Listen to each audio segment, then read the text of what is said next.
Don't mind me, I'm just having a good time. It looks like. No, hello. What the hell was that? Hello and welcome to HOTFIX, ladies and gentlemen, our video game discussion podcast, which is laser focused.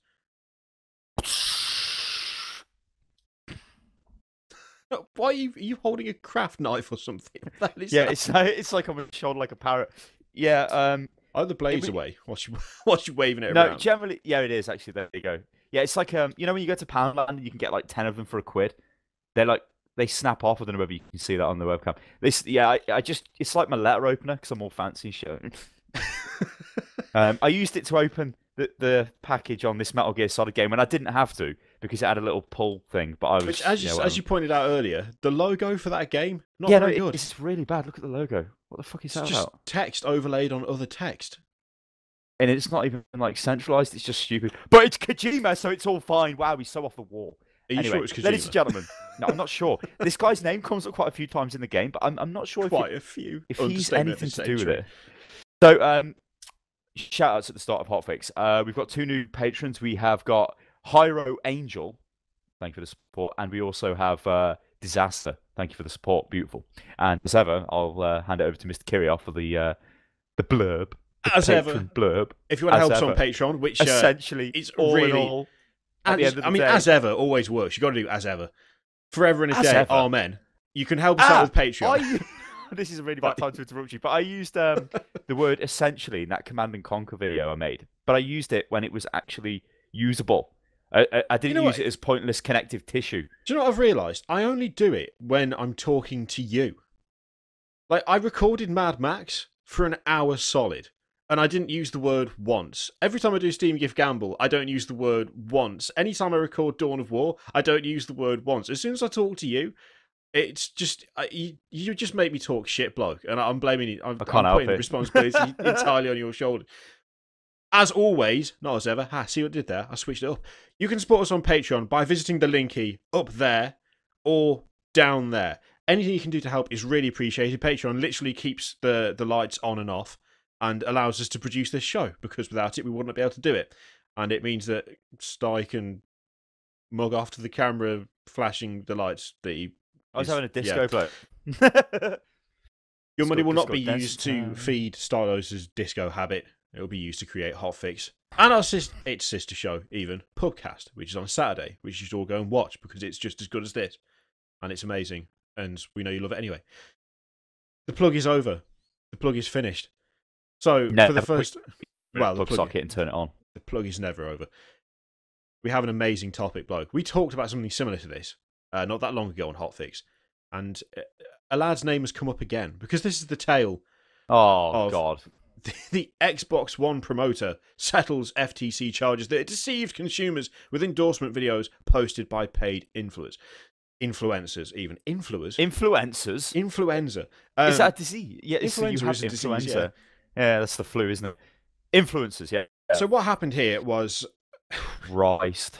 Finally, YouTubers- something has happened, so it's good. Yeah, someone is being severely told off for this. So...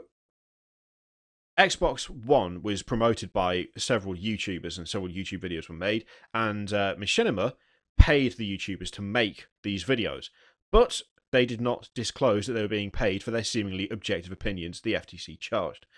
Mm-hmm. There is a name here that is very familiar. In fact, I'll just read this out.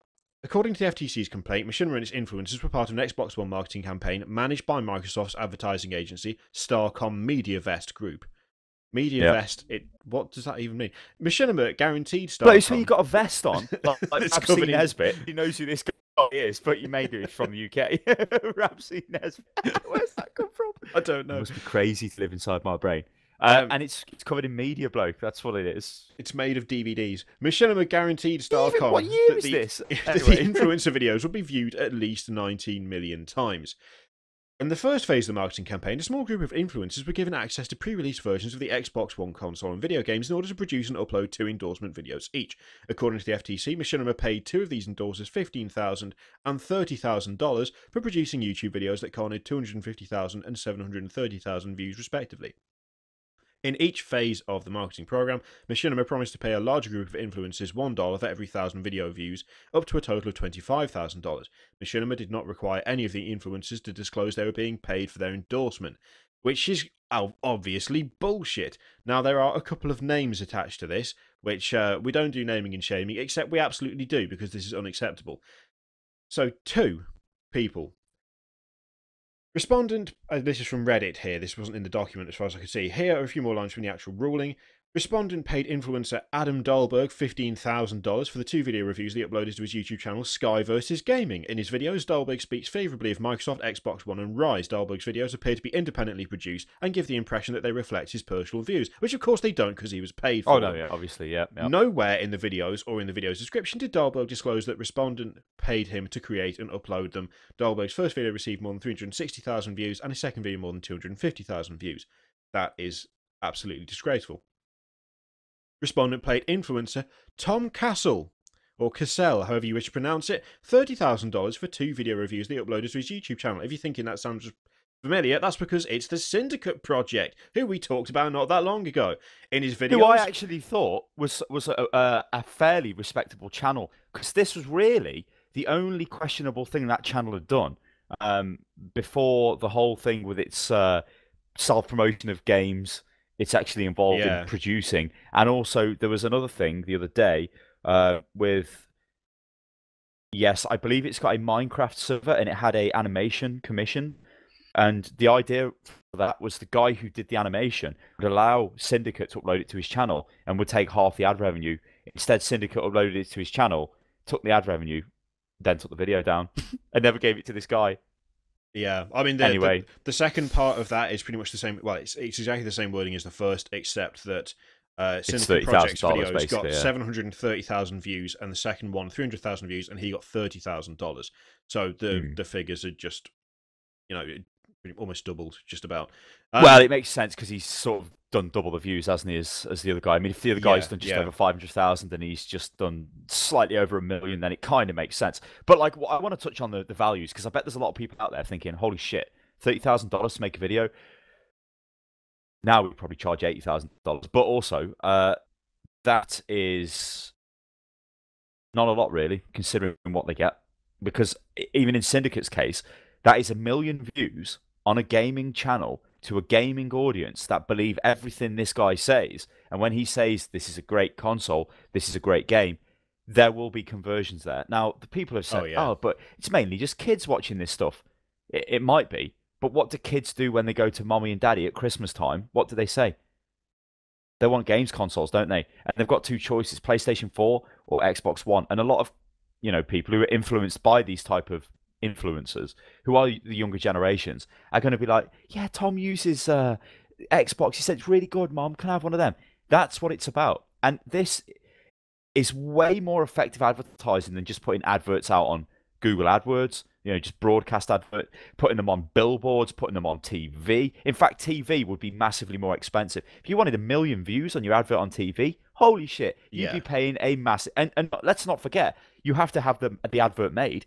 What's involved in making the advert for these YouTubers? You see, it's like a match made in heaven for companies to advertise with, because all they do is go, here's a bit of money, which is grossly underpaid, an undervalued amount considering how much advertising you're going to give us, and you have to do all the work. So they literally send one email, send a check, Bob's your uncle, and they've got all these views. And they can go to YouTube and clearly see how many views they've got.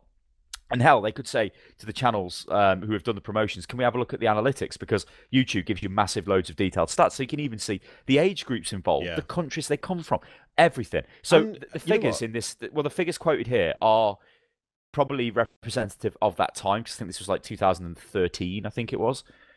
Just coming up to Christmas before the consoles were launched. Yeah. They will now charge a shitload more for this type of thing, because as an industry, as a YouTuber influencer kind of thing, they're realizing they're actually worth a lot more money than what they were. So like any other branding deals you see happening in the future, you can use this as a barometer to say, well, they were paid that much 2 years ago. Now they're going to be paid a lot more. But anyway, that's just the point I wanted to make about the price. It's also worth pointing out, and this is going to sound incredibly cynical, but it's kind of hard not to be, given just how kind of widespread this kind of thing is. when you're paying for a TV advert, what you have to do is you have to make that advert appealing to the audience at which it's aimed. So a lot of the budget goes towards the time slot that you want the Yeah. advert shown, the type of advert it is, the writing, the film, the directing, all of that stuff. It kind of looks like when you see like a shit ad on telly, you kind of just go, oh, that's a shit ad on telly. But actually, that's cost a vast amount of money to produce and then show. Because, you can pick your demographic, you can pick the time of day, in what show it's going to go on, all that kind of thing. And it's also got to be convincing whilst people know full well that it's an advert. Like, it's not subliminal. It's not a suggestive thing. It's not someone saying, oh, I've used this product and it's great. Because the wider world, like the TV world, people who watch television, they know what adverts are and they know what adverts represent. And they know that when David Beckham says this razor is the best razor he's ever had, they know that he's being paid for it. Whereas YouTube is a lot more immature in that a lot of people simply don't know that this goes on. So the price difference, I think, also speaks to that, because it does seem like $30,000. That's $30,000 for someone to make an advert that the vast majority of people don't know is an advert. He doesn't have to write anything. He doesn't have to redirect anything. All he does is he gets given something, he plays it for half an hour, he makes a 10-minute video out of that, and they've got an incredibly effective advert that no one even knows was an advert to begin with. And there's a big grey area. I mean, I don't want to get stuck talking about this for ages and ages, because we've gone over this like time and time again. But there's a grey area with this type of thing, because we want to focus a bit more on the fact it's Machinima that have done this, and the fact that I don't want to say it's ancient, and I don't want to be defending them, because it is a couple of years ago, and that is like may as well be fucking 10,000 years in terms of YouTube. I mean, you go back to like 2010, you start seeing early brand deals done, even by channels who may claim to be the fucking like the savior of YouTube disclosure and all that stuff. Those channels didn't disclose at that time. That's simply because nobody knew what to do. Hell, I've even done it. Really early ones I'd done had like no. They were just like it would say it was a sponsored video somewhere in the description, but it didn't say it in the video. It didn't say it anywhere because we didn't understand. Obviously, we do now. So my point is like time. A year is a long time in all of this, but you've got this this grey area where Microsoft's agency have approached Machinima. Machinima said, yes, we can do that. And then Machinima have gone down to their channels and said, make this videos, we'll pay you this much money. Machinima's probably been paid a lot more than them. They're not just giving them the money. They've been paid a lot more. I know from personal experience of Polaris, often they can take vast amounts of money away from brand deals because they've sorted the brand deal out, I guess. But here's the thing. Where does the who is it, the creator or is it the parent company that has to say, hang on a minute, you need to disclose this? Now, a mature YouTuber, somebody who's down with the rules, will just disclose it anyway, right? I've seen a number of them doing it now, and it's fine and it's great. An immature YouTuber or somebody who knows that they can still get away with game the system, like Frankie in 1080p, isn't he a Machinima channel? Probably a lot of his deals are coming through Machinima to him. Machinima are clearly not saying you need to put it in your title, you need it in your description, at the top of your description, by the way, and you need to say in your video. So they're not doing it, or they're doing it in ways which isn't very clear. They're still doing it in clandestine ways to get away with it. And it's almost like now, because Machinima directly have been told by the FTC, and we've got to remember here, there's been no fine. This is just like, hey, Machinima, shouldn't do that. And they're like, oh, okay, then we'll abide by the rules now. So we will see a change, I think, and it is for the best, but it still is a grey area. But at least somebody like the FTC have taken notice, because that means that there will be a crackdown eventually if it carries on. Because these are only minor deals, right? I've seen figures for deals that have been well in advance of these figures, like crazy deals. Yeah. What? Yeah. I don't want to well, it's not slanderizing people, but I don't want to just like throw information around about what I've seen and what I've read and all that stuff, because I am more on the inside of things going on. But it's an horrible situation. It is good that something's happening, but the fact that we're still having like this kind of thing happen now anyway, because the Dead Realm thing is still like, that's still kind of not really been sorted, has it? It was reported we moaned about it. Some people moaned about it.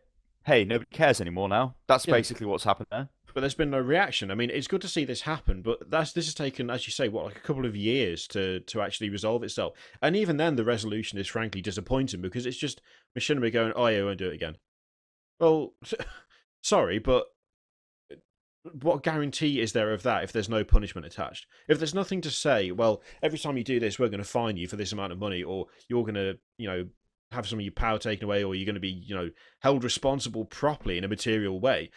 A massive company like that does not give a shit about the FTC going, no, don't do it again. Don't do it again. It's naughty. Because they'll just go, No. all right. And then the Well, next time it Machinima happens... don't give a shit anyway. Machinima are very, from my experience with Machinima, I guess our experience with them, they're not very. They don't. Machinima are there to make money. That's it. They don't care about anything else. They don't care about. Yeah. I mean, hell, look at the fucking Funhouse situation. Surely that has something. Why would they leave Machinima? That's That's Why did Rooster Teeth leave Machinima?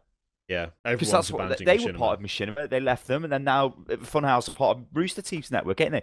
Yeah. Machinima are dodgy, and like I mean, even talking about people getting abandoned, or abandoning Machinima, Syndicate Project was a Machinima channel. It's not anymore. It's a Jetpack channel. Remember that network? I don't know Yeah. if any of you guys remember this, but it's like a network set up by, I think it's set up by ex-Machinima employees, or they control it. But I know Syndicate Project and CNANAs are like big major shareholders. They're like the face of the company and everything. You can see that those channels from their recent activities, it's not as they're not as like they're a bit more blatant in what they're doing. It's almost they've lost the finesse of Machinima's scumbaggery to sort of hide what they're doing. You know what I mean? It's like they're just doing things, which is like, what the hell are you doing? But they've always done that. See, and this is a, oh god, I said I didn't want to be on this for ages, but I just can't help myself. Here's the other thing as well. These channels, if you're a guy, right? If you're 22 years old and you make videos on YouTube and you have millions of subscribers, right? You can't interact with these subscribers because you've got too many. The reason I want to talk about this is because I had quite an interesting discussion on the live stream, which I did a couple of days ago. Well, actually, it was yesterday when this goes out, on interaction with fans and how it kind of keeps channels on the straight and narrow. Unit Lost is a small channel, and I interact with the fan base quite a lot, especially with live streaming, especially on Twitter and stuff like that. I'm talking, it's almost like I'm part of the community. It's the same for you as well, Kiri. It's like you become part of the community. It's not like you're the head of the community, you're in the community. So you sort of, you relate to your fan base and whatever. But imagine if you had 10 million subscribers. There's no way you can talk to these 10 million subscribers. There's no way you can even find, like, there may be people out there you could talk to, but you're never going to find them because it's too many. So now you become this thing where you're just, all these guys, I mean, hell, all these guys do. You can imagine he just walks in like this, gets out of bed in the morning, walks into his room, sits down, fires up Call of Duty or Minecraft. Hey guys, oh yeah, just a bit of recording, throws the video out. That's what they do. They don't have any interaction with their fans. So when it comes to this thing of, and it's complete disconnection. When it comes to this thing of, oh, we'll pay you a load of money if you just make a video, would you honestly say to me, you'd sit there and go, if you were in that situation and you have no connection to this fan base at all, I mean, all you do is maybe spend a few hours a day making videos and uploading them. The rest of your time is spent whatever, but none of it is really spent interacting with fans. Yeah, you might do Facebook updates, you might do tweets, but you're not responding to any of them. And probably in most cases, you've got your comments turned off on YouTube. You don't listen to your notifications on Twitter because it would be too ridiculous. Same for Facebook, but you still know that you put these bits and pieces out there because it works well. And then suddenly, guy walks through the door and says, here's 30,000 if you make 2 videos, which are going to take you about half an hour. You just go, yeah, sure, that's fine. And then they carry on. That I think is a problem. And I also don't think they realise that their fan base is what's got them to where they are. So they have no respect for their fan base. And I hate that. Like, I really hate that, because without the fans and the viewers, you don't have anything. Yet you don't care about that. So you'll just shit all over them with videos where you've been paid off to say the game's good, or, to coerce your fan base in some sort of way. And then you're fine with that. And that's what I don't like. And there's only so far saying, oh, I'm immature, or, oh, I didn't understand, really gets you before you get slapped. And the FTC have turned up to Machinima and gone, when's the next time they're going to turn up? And They'll probably turn up to Polaris as well, and Maker, because they're all the same. Probably turn up to Rooster Teeth at some stage as well. I'm still convinced that they are doing a piss poor job of actually advertising the fact that they're being paid for stuff. Someone said to me a while ago, after I've bitched about this quite a lot, largely because there are a lot of people, like, if you hang around certain, like, or if you follow larger channels enough, you get to see the fan base that they cultivate. And I know quite a bit about the fan base for Rooster Teeth in terms of, like, online content providers, they are a little bit different to some others. You know, they've had a different history. They've got a slightly different way of approaching things. But They're online more of like an communities, old company as well, aren't they? Really, if you think about it, they're yeah, like they were yeah, before YouTube, like, and and that's very rare to see that. like the communities are fractured into different sections. So you've got the guys on Reddit, you've got the people on the official site, and then you've got the people on YouTube. Now, the people on YouTube are, frankly, I believe, to Rooster Teeth, the least important, largely because Yeah, every single video has just got a cesspool of comments underneath it, because they get like in excess of 600,000 to like 2 million views a piece. And once you get beyond a certain point, comments unfortunately become kind of shit. And you can kind of see that. You can, if you go to any large channel, you can go back through, like, if you go back through the back catalogue, at just the right point between a channel going from like medium to large, you can see the comments change as you go through. Now, the number of certainly. people who say things like, "Oh, I've been inspired to make a channel.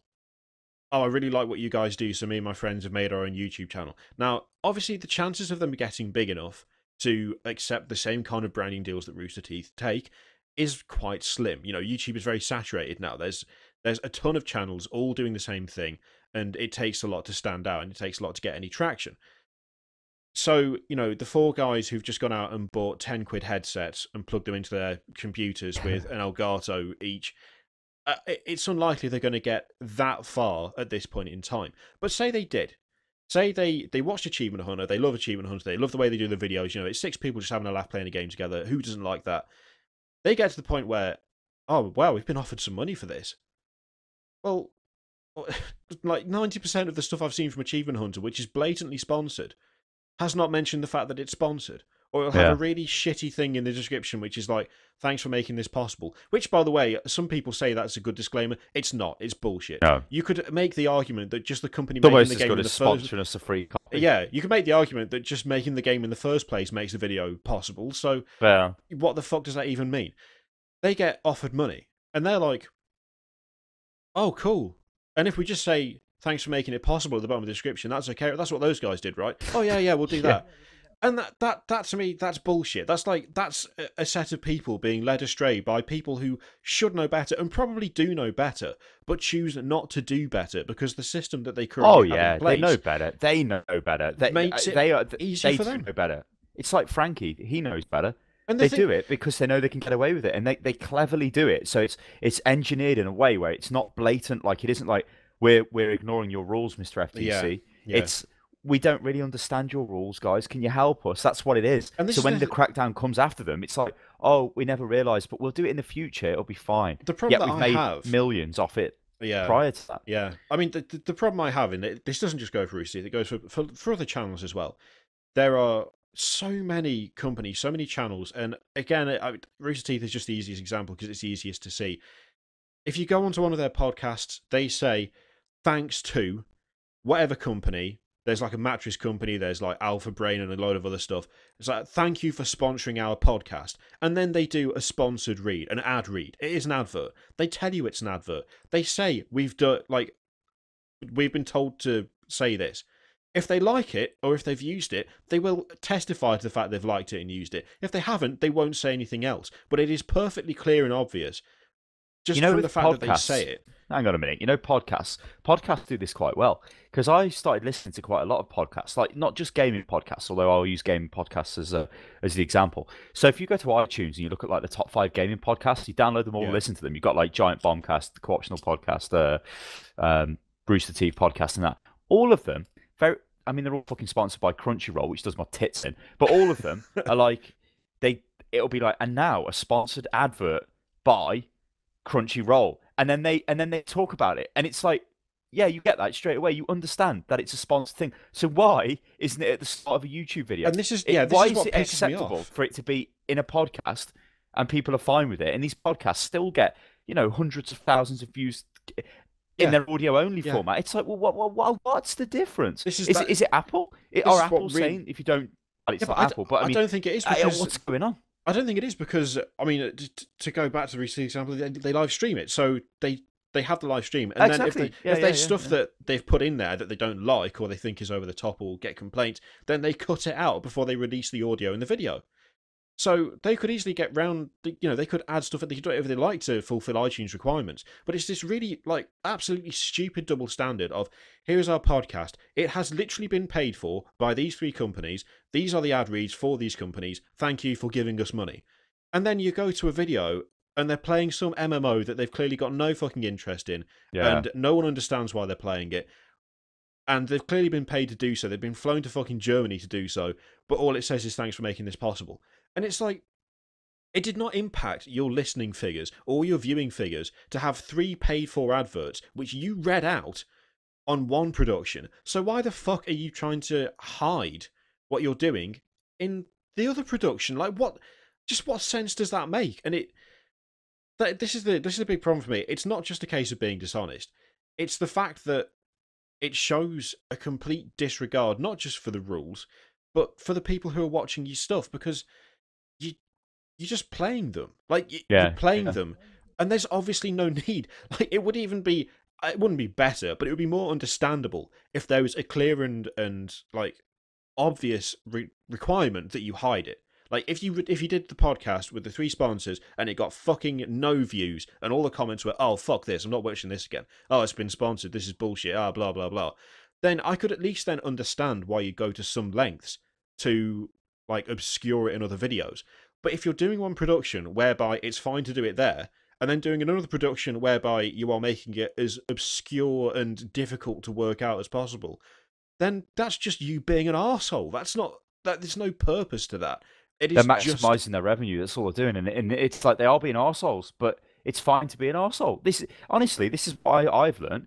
It is totally fine to be an arsehole. And I look back and I look at all the brand deals that I've not taken, and I just think I should have just took them. Who would have fucking cared? I mean, I say it's a brand deal in a video. Look at that one I did the other week. I was like, it was some mobile game. There's no way I'd play this mobile game. I don't even play mobile games.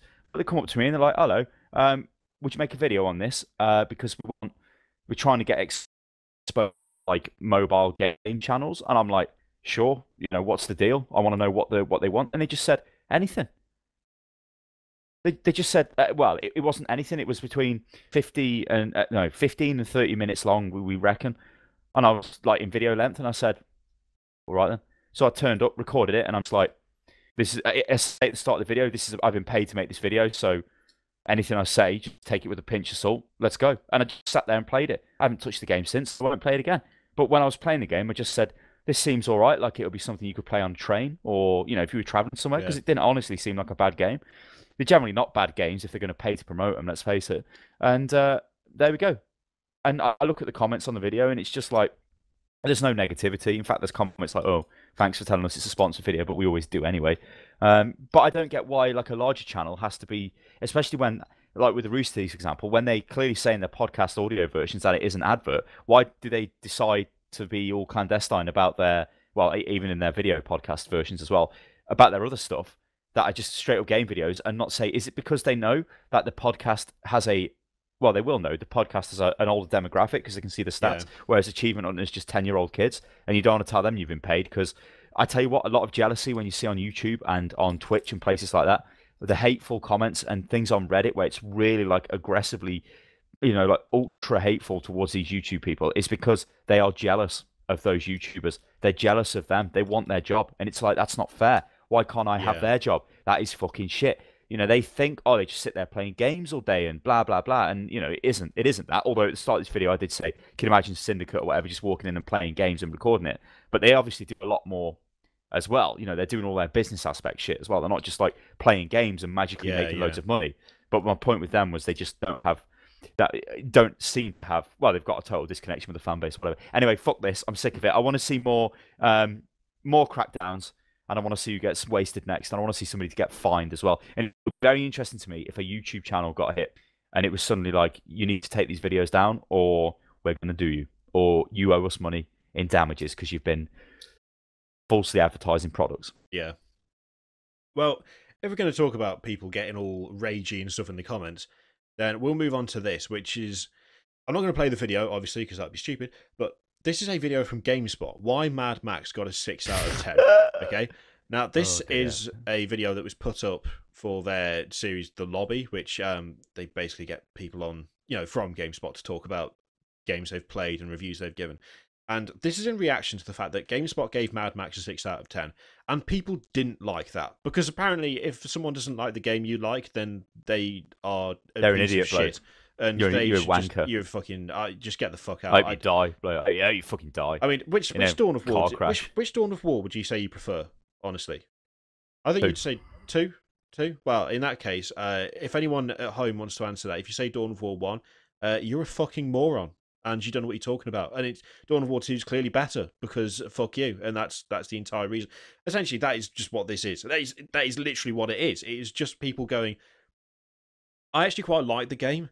So your opinion is completely invalid, and any criticisms you have are irrelevant. And the Or game I'm the biggest is great. Mad Max fan ever. Fuck you. I mean, you're a big Mad Max fan, but you're I not running around fucking- going, game 10 out of 10, fucking hey! Yeah, I fucking love Mad Max. And you know what? I watched that video and I read GameSpot's review, and I absolutely agree with him.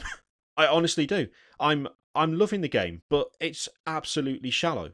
It is shallow, and it makes no sense. He brings up points where, and this is a pet peeve of mine, when people say that they're nitpicking. And it's like, oh, he's just nitpicking this. Mad Max has basically 3 commodities. People like to say it's got 2, but it's got 3. It's got fuel, it's got water, and it's got people. Yeah. Immortan Joe would just be some like cancer-ridden guy sitting in a cave if he wasn't able to bring people to his cause and create an army out of the war boys. You know, he'd just be some wanker. He'd just be no one. Yeah, the game does a great job of bringing scarcity of water about. It does a terrible job of bringing scarcity of fuel about. You're supposed to be like looking They're just for like fuel all the petrol time. stations everywhere. Anytime you attack a base bloke, and I'm not joking, there are unlimited fuel cans. There are areas where you can go in. It's like you need to destroy these barrels. And the first time I did it, I got a fuel can, moved it, and then another one appeared where it was. Now this seemed to die down a little bit as I went on through the game, but the fact is you can find fuel everywhere, So literally if you were everywhere. looking for a pure like wasteland survival experience, you're just not going to get it. You're not going to get it. No, yeah. no, you're not going to get it. It's he talks about how scrap is supposed to be this great commodity, and you've got to go out and you've got to get scrap. He's building his car, isn't he? Like, yeah, and he's building his car, and there are different locations on the map whereby you've got like little groups of war boys holed up, or you've got wanderers, or you've got bandits, or whatever, and they've got little piles of scrap, and you know you clear the camp out, you get the scrap, you go and destroy like an oil refinery or an oil pumping station, and there's scrap lying about. He makes a very good point, which is as you drive through the wasteland, there are wrecked cars everywhere. Like you destroy a car, you annihilate it. It explodes. It is not going anywhere. It's literally a pile of scrap, but you can't loot it because it's not the scrap that you need. And one of his big gripes is the fact that it's kind of this whole thing of you have to survive. You know, you're Max. You're a survivor. You've got all these really scarce things lying around the place. So this car thing with scrap, is that a case of like, oh, you're nitpicking because it's a game? You know, that type of shit. That's exactly it. But people are saying, oh, he's just nitpicking. It's just a game. It's like that because it's a game. But it's a really good point because it's a game about Mad Max, and the lore of Mad Max is you're on a post-nuclear apocalyptic, scenario. Max is a guy who, I mean, I'm just going to go all nerdy on you, don't care. The basic thing for the films is in the first film, Max goes from being a fairly normal, if brave guy. You know, he's a cop, but the nuclear apocalypse has already happened. Law and order is breaking down in front of him, and there's like him and like 4 other guys trying to keep things in order, trying to protect the innocent. And in the space of the first film, he loses his wife, his kid, his job, and his best friend, and all he's got left is his car. That's why the V8 Interceptor is such a big thing for Mad Max fans, because that is the last thing that Max has. It is his only worldly possession, and it's the only survivor at a time where everything fell apart.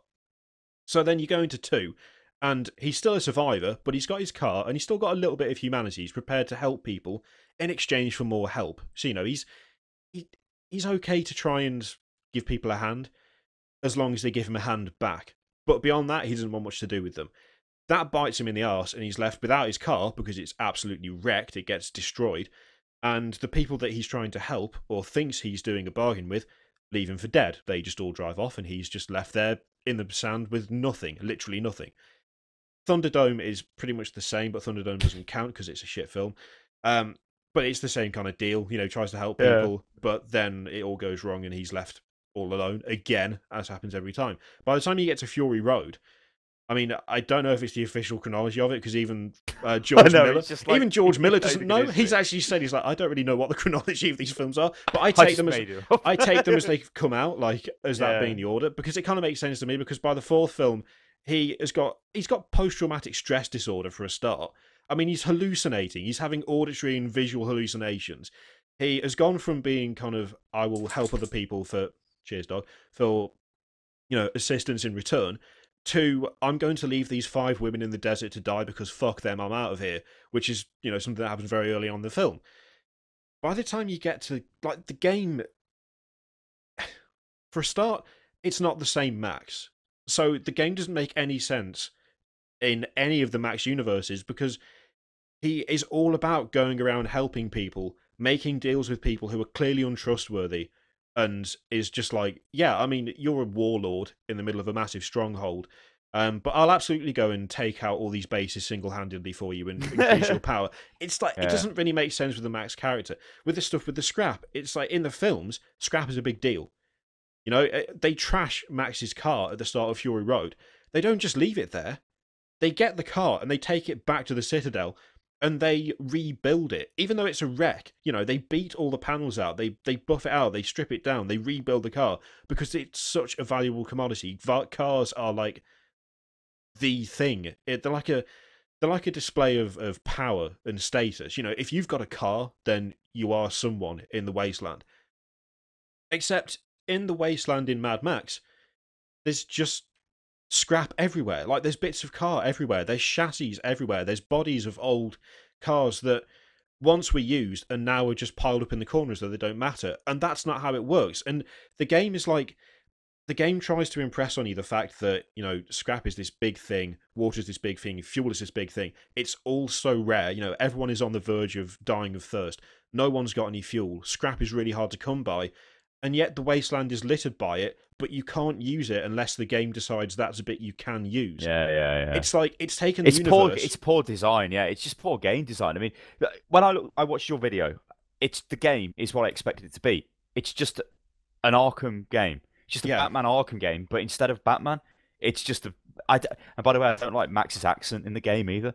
I don't like Max's voice. He talks too much. He hardly talks at all, and yet he still talks too much, because that's something else. It doesn't sound right. It was meant to be American as well, and then the fans went crazy and were like, "What the fuck?" And they changed it to Australian accent. Yeah. He can't be American, but it does sound almost a bit weak when he talks. I don't know, it's a bit weird, but whatever. That is nitpicking. It looked to me like it was just going to be a Batman clone, and it is a Batman clone. It's just Batman. I mean, this is the thing. Simplified version of Batman, but you just kill people when you fight them. It's even the same combat system, as Batman. We're kind of bringing it back to what the topic was when we started. I'm loving playing. Is Mad it deserving Max. of its score? Which it's absolutely. I don't like scores, but it's not an amazing game. It's just a mediocre game. I'm really enjoying it. Like, I'm really enjoying Mad Max. I'm like 10 hours in at this point, and I'm going to keep playing it because I am enjoying it. But at the same time, I'm not going to sit there and say that the guy from GameSpot is a fucking idiot, because the points he brings up are perfectly valid. Like, he's not talking out of his arse. He's not making it up. He's not just saying, oh, well, I don't like this for the sake of not liking it. He's given very clear reasons as to why he doesn't like certain aspects of the game. And much though I like the game, I wholeheartedly agree with those criticisms he got. So you've got people who, you can easily like a game if a game doesn't have to have 10 out of 10 review scores or fucking some. You can just like a game because you like the game. That is all this is about. And again, I mean, Batman again. You look at Batman. People went crazy at Arkham Knight, right? I know the PC version was terrible. Someone's mentioned it but right on the consoles, here. Someone's mentioned this. Well, hey, let's just remember, these guys gave Call of Duty Ghosts an 8 out of 10 and gave Arkham Knight a 7 out of 10. Yeah, which is deserving of, really, to be honest, if you ask me. It's just another Batman game. It's the same Arkham again. Yeah, well, Arkham Asylum comes out. That was a brilliant game. It's like, fucking hell, what's going on here? You get Arkham City, which was not as good as Arkham Asylum, but still got fairly good review scores. Then you've got this one, which again's the same thing, and it's like, okay, all you've done is give us a Batmobile. There isn't really anything like. And if you ask me, I think Asylum's the best game, because Asylum is very story driven. Like you're given the story all the time. Like with the open world version, City and Night, it's a bit.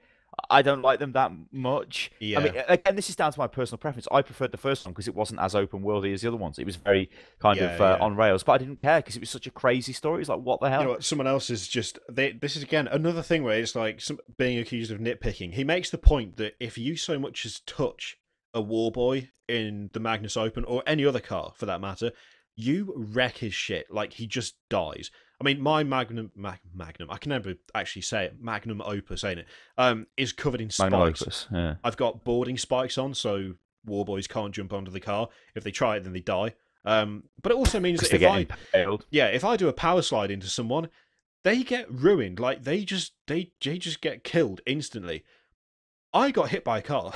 I got hit by I think it was called a rammer head, which is it's just got a massive like chrome bumper on the front that's made of 5 other bumpers. Let me guess, it's And for ramming people. it is for ramming people.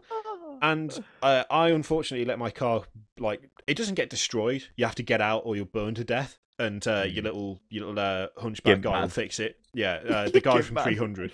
He'll fix it for you.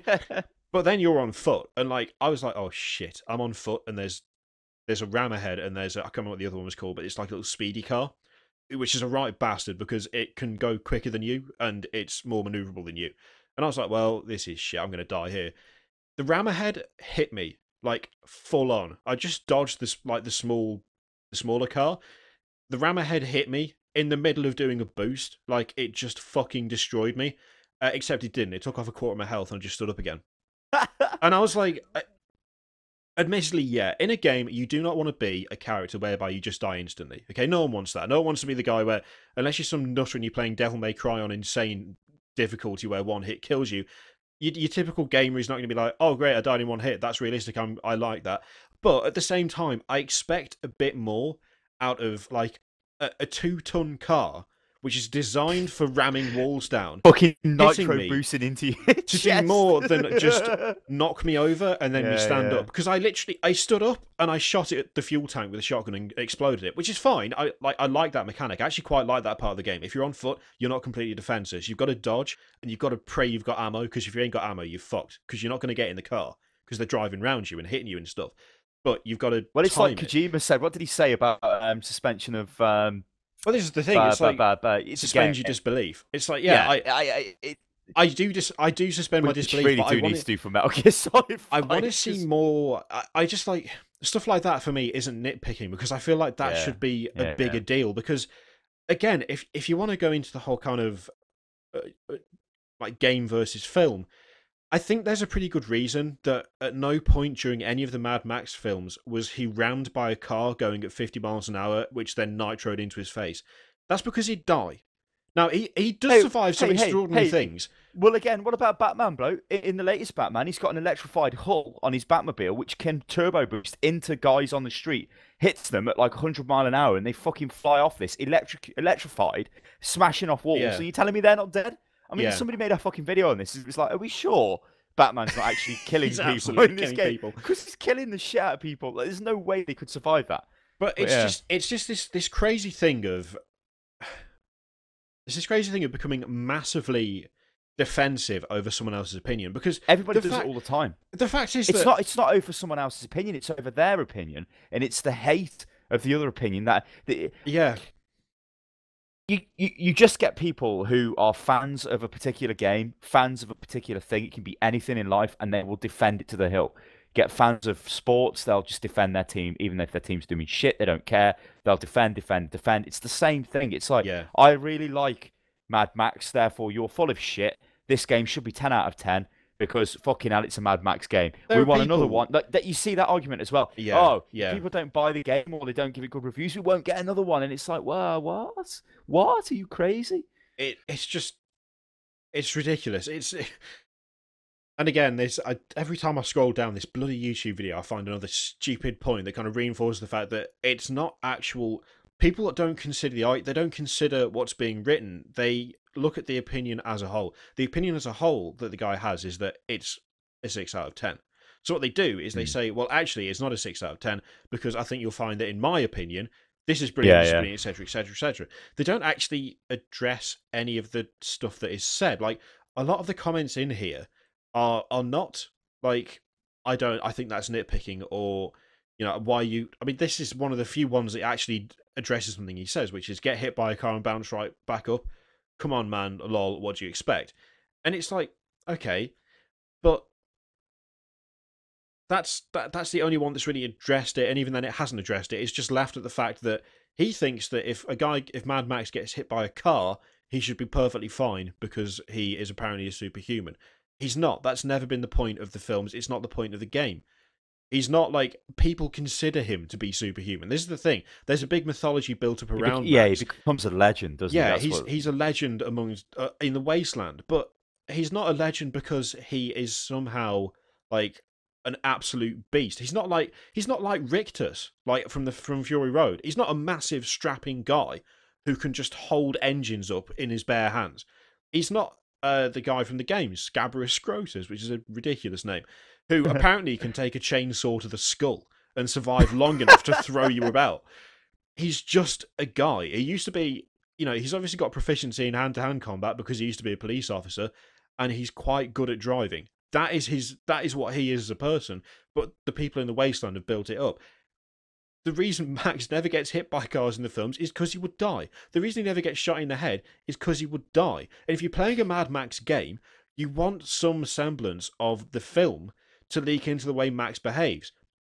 The way that the place looks is spot on. I fucking love the look of the game. It looks brilliant. When you're in your car driving around, the car combat is some of the best combat I've had in a game, full stop. I really enjoy it. It's fantastic. Attacking convoys is like incredibly dangerous, but if you pull it off, then it's... We'll try and save something for amazing. fucking podcast. Yeah, I'm going to stop on that bit, but it's like... What that about kind the of thing films? isn't a nitpick. It's not a nitpick. What about the fact Steam is selling the films?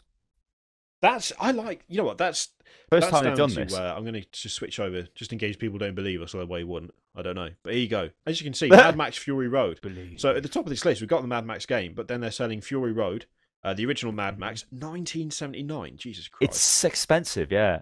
And then we've got Mad Max 2. Well, weirdly, the original Mad Max on this page has free. No add to cars. Isn't it?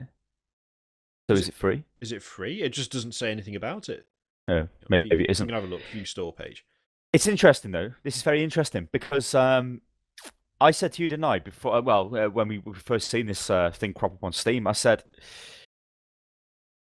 wouldn't it be interesting if when Batman comes back on PC and it's fixed, which apparently today, so this is Thursday if you're watching the video, Thursday the whatever of September, the 3rd of September I think it is, they released a patch for Batman which apparently fixes a lot of the issues, but then they pulled it down because I think it was only released on beta version, so it may be for like people who've set their profile to beta for possibly PR reasons, because sometimes you get like crazy early access keys and stuff on Steam.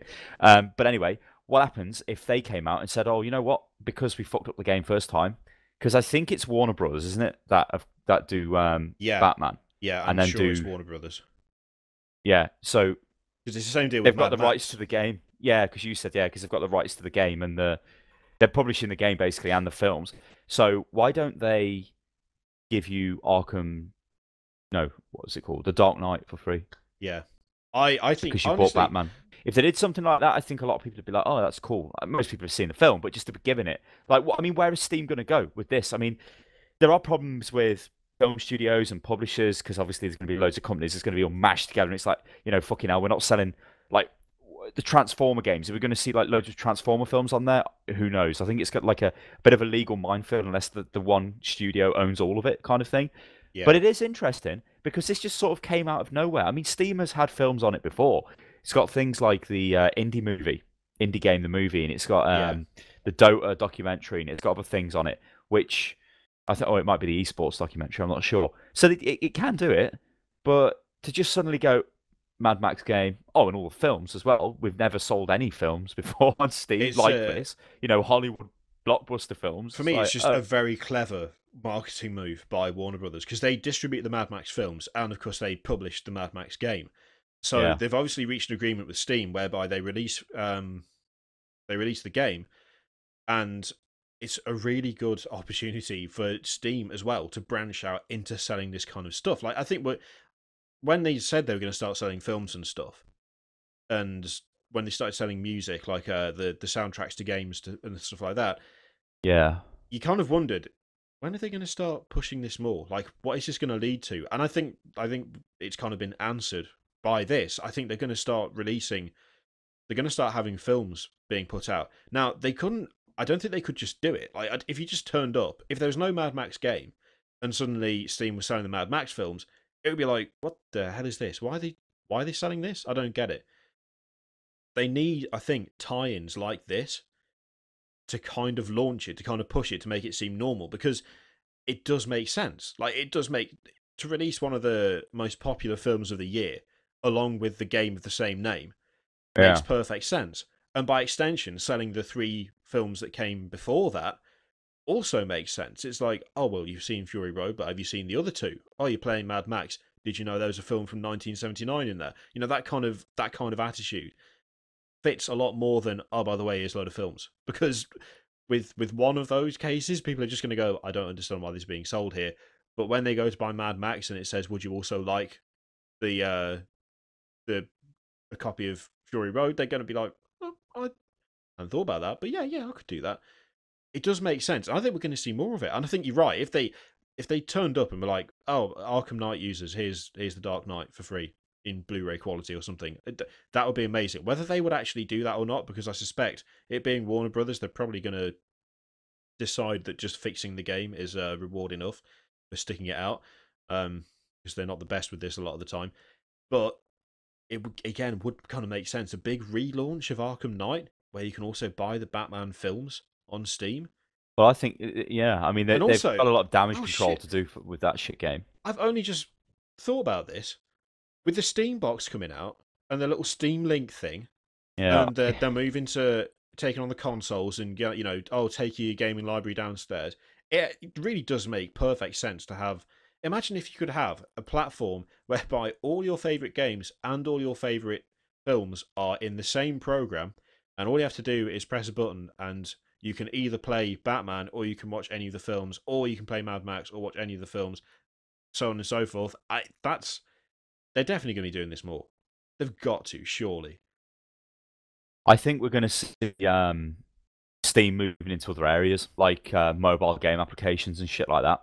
Because you've Yeah. got the Google Play Store, you'll be seeing the Steam fucking mobile store, the film store, the virtual reality store, because they've got the HTC Vive headset. I think they're just slowly like going to probably, eventually in like a couple of years, branch out into everything. But I thought it was interesting just to It's see. going to become There home was no, entertainment, isn't it? It's going to become yeah, like there was no like. I mean, the thing for me, there was no announcement. It wasn't like, oh yeah, we're selling films. It was just like, oh, Mad Max. By the way, there's films here as well. yeah, It's a typical Steam thing where they just fucking throw everything out there and they don't really care. But I think it's clever, and it'll be interesting to see where it goes and what other companies decide to take advantage of it. Now, yeah. it clearly seems quite apparent that Steam will facilitate you selling your films on that platform. I mean, are we going to see like when just a film that doesn't even have a game comes out, but suddenly it's on Steam? When will that happen? How long? Well, how long will it be until that happens? That'll be something that must happen. If they, Yeah, because what yeah, happens when it must somebody's like, be. oh, you know what? We can put our film on this platform called Steam where you can.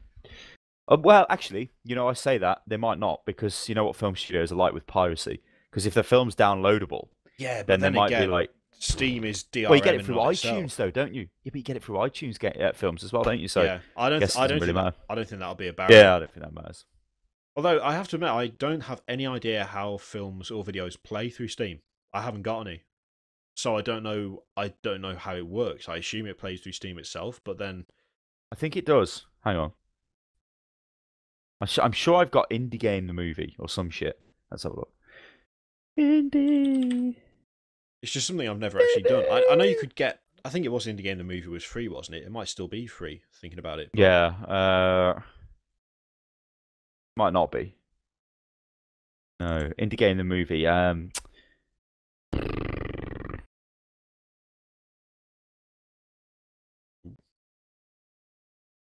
Oh, I what don't you? know. I can't remember. God knows. But I mean, it can't be terrible, can it? As people wouldn't use it That's the other thing as well. How anyway. many people use it?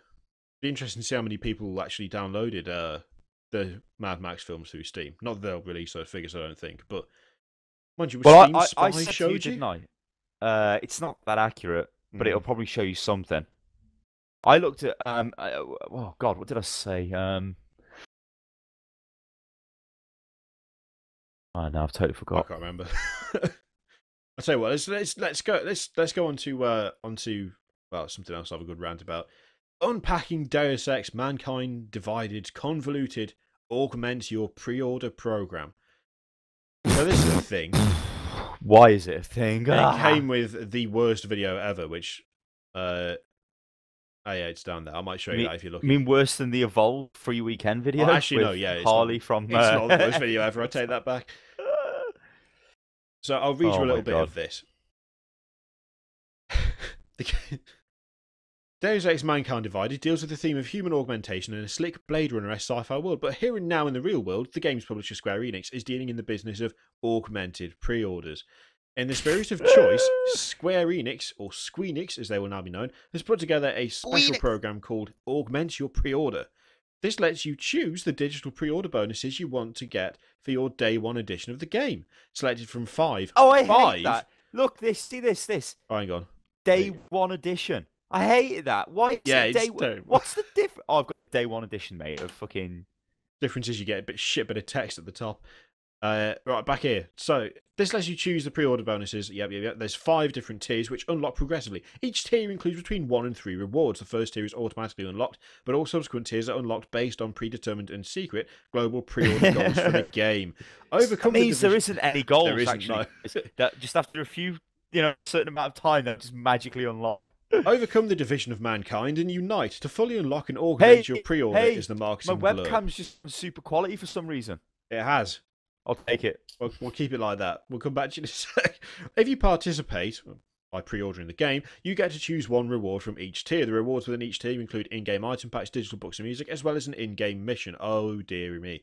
The last tier is an early release of the game, 4 days prior to the planned 23rd of February 2016 launch. I will tell you something. That's the day before my birthday. That will never happen. They're not going to put forward the release of the game because enough people buy the fucking game. That's not how marketing works, and that's not how release schedules work. It won't happen.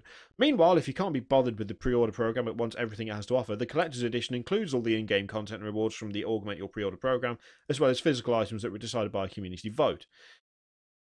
Oh, dear God. So, I'm going to let you talk about this for a moment, because my front door's just gone off, which means my Necrons have arrived. So I'll be there. So Vamp, sir, Vamp, talk about it. I don't know what he said to me, because he's breaking up to me over TeamSpeak. Ladies and gentlemen. But yeah, I mean, the first thing I see when I look at this is this whole thing about the tiered system is like, they're trying to get people to pre-order the game and then unlock tiers, which is just complete bullshit. Because if there's no like, there needs to be 1,000 pre-orders for the first tier, 2,000 for the next one, that kind of thing going on, then it could just be made up by. And in fact, I can pretty much tell you right now, it is made up by them, because lo and behold, tier 5 will probably be unlocked, even though Kiri doesn't seem to believe it will be. It will be unlocked. All the other tiers will be unlocked, and that's fine, because there's no way of actually knowing how many they've sold, how many they've pre-ordered, or any of that shit. I mean, there's a lot of problems with this type of thing. I mean, pre-ordering, if we just talk about straight up pre-ordering, it's bad most of the time. I mean, when people say, I think your internet connection's crapping out, bloke. No, it's all good. You're about 10 pixels by 10 pixels to me on Skype, provided you still get my audio okay. Yeah, no, yours fine. is. I don't care. Yours is fine, and your audio is fine. It's all good. Anyway, I was ranting about this shit. So, just going back to like the whole idea of pre-orders are bad. They are 90% of the time, but there are times when pre-ordering isn't essentially totally suicidal. So, for example, this was pre-ordered, Metal Gear Solid. I pre-ordered this. It's PS4 version because I didn't want the PC version because I didn't trust Konami, and we can get onto their behavior. But it cost me 28 quid. Now that is really cheap for a AAA game. That's really, really cheap. That's the reason I did it. And it was from a website called Simply Games. I wouldn't have pre-ordered it if I didn't. Like, I knew it was going to go up to like 39 quid. It was like £10 off. That's a big deal. That's the reason why I did that. This, though, on the other hand, is one of those situations where I don't know why you would ever bother ordering this. Well, for me, they're trying to get. Then again, I guess I've just answered my own question. If you could get it cheaper, then yeah. But obviously, this isn't the same thing. This is again. No. This is a case of a fucking Asian company again, a Japanese company, just I can't for 1 second believe the studio in I think they're in Canada, aren't they? They're in Yes. Ontario or somewhere in Canada like that. I don't know. I cannot believe that they would say, "Oh yeah, this is great. This is fine." It's Square Enix have told them, "We are your publisher. You do as you're told, and we're doing this. So deal with it."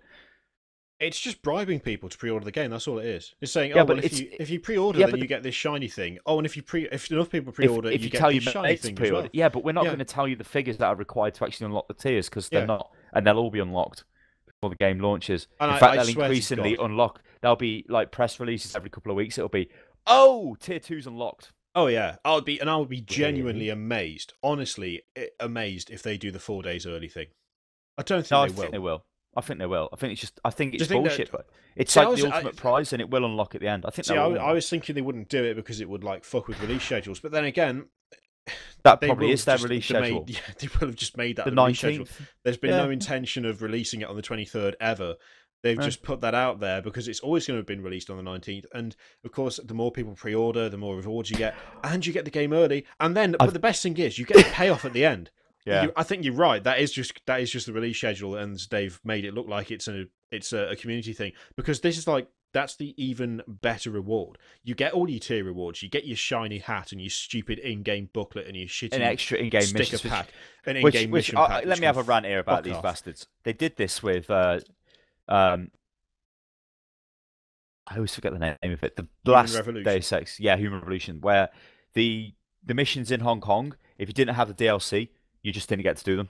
If you hadn't pre-ordered and got the DLC or sort of whatever the hell it was at the time, you couldn't do these missions, and they were like missions which explained what happened because there's a period in that game where you get put on ice, right, for a certain number of time. You put on a container ship and you're taken away, but then you just appear, and it's very blatant that something has happened, and it's like it's very disjointed because suddenly you're doing okay, you get to the point, yeah, container ship, then suddenly you're somewhere totally different. It's like, well, what, you don't know what's happened. Oh, that's okay because that's where the DLC fills that in. If you bought the DLC or if you pre-ordered it for the DLC, and all the other missions with Tony, somebody I think his name was called, it just doesn't give you the missions. Like you just cannot go through the door if you don't own the thing, and I hate that because I knew that content was out and I didn't have the DLC. Now, obviously, this was a game that came out in 2011, I think, so it was pretty old. So some of their attitudes towards the DLC were retarded.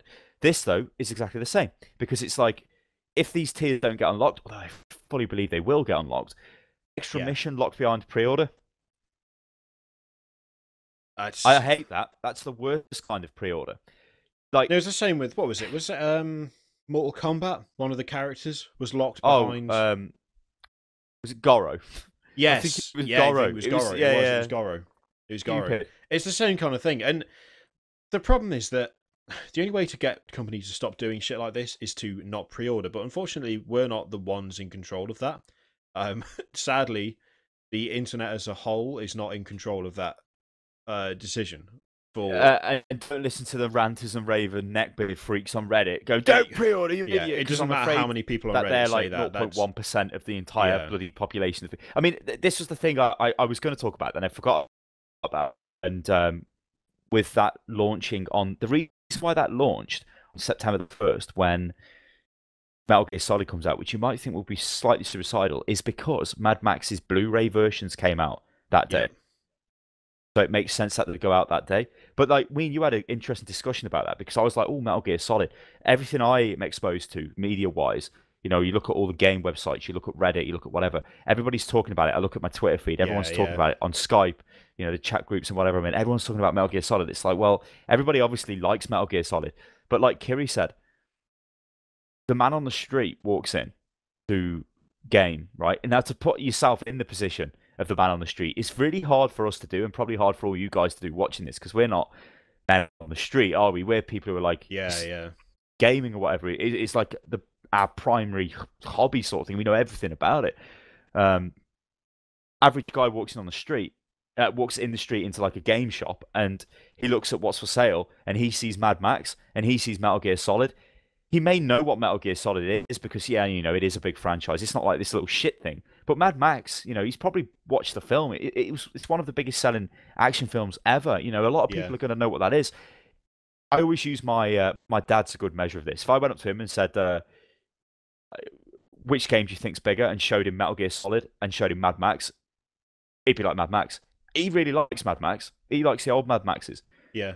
because that's when he was like. I mean, when did they come out? The 70s. These films. The first Yeah, I one mean, came the out in the first one was 70s. Did it? 1979. Yeah. I mean, how old was he then? He was probably like my age or something. You Yeah. know what I mean? And the thing is, even if they hadn't seen the original, they'll have seen Fury Road. Because Fury Yes. Road's trailers were full of cars Yeah, and yeah, explosions, yeah. and that's what. So what I'm what they saying is, like. the average guy, like to me, it seemed funny, but then when Kiri said that to me, suddenly I'd realised that hang on a minute, it's not that stupid. Why would they launch their game on the same day as Metal Gear Solid, which is this all conquering thing? It isn't really, and I want to see the sales figures because you want to know what's all conquering. FIFA and Call of Duty are all conquering because their sales figures are immense. FIFA, holy shit, that sells loads, and that's just indicative of what the average person on the street is like. And those people, they don't buy loads of games. I mean, I've gone on about this a few times, but I've got like a script I've wrote about am I unique? I'm not unique, but I think all of the fans of the YouTube channel kind of are. Mr. Kirioth is exactly the same as well, in the sense of we do not just play one game or two games. A lot of people out there only really play one game, or they maybe play two games, push three games. A lot of people just buy Call of Duty every year. A lot of people just buy FIFA every year. A lot of people just play World of Warcraft, or they just play Minecraft, or they just play Counter-Strike Global Offensive. They don't play 7, 10, 15 different games a They're week, not do they? variety gamers, are they? No. They pick play the one franchise. game and that's their thing. They pick their franchise and they stick with it, and that's why. Yeah. I mean, one of the things that kind of made me think about this was someone on Reddit was talking about how, well, I mean, Metal Gear Solid is obviously the biggest release of the year. I was thinking, no, it's not. Because Witcher the second, 3. Yeah, What Witcher 3 sale figures? It's like 6 million, and it's like that's fantastic. It's one of the biggest releases, and I'm thinking, yeah, until another FIFA comes out, until Call of Duty comes out, until Assassin's Creed comes out, because those games outsell those massively. So yeah, it's like it's very easy to kind of, I think it's very easy to get lost in the comments, and it's very easy to get lost in the sort of world that we're exposed to, and I think a lot of people do get lost in that world who are interested in consuming the type of media we make on YouTube and the type of like you know, like the average guy who's watching your Syndicate project doesn't read Reddit, doesn't read gaming news websites, just plays Call of Duty and Minecraft, you know, so he doesn't care. You know, it's a different world, and it's hard to put yourself in that kind of situation. But anyway, going back to this Deus Ex, let's augment the pre-order thing. It's got to be one of the worst pre-order things I've seen because it's lies, it's pretty it's bad. a scam, it's fucking basically everything else all wrapped into one.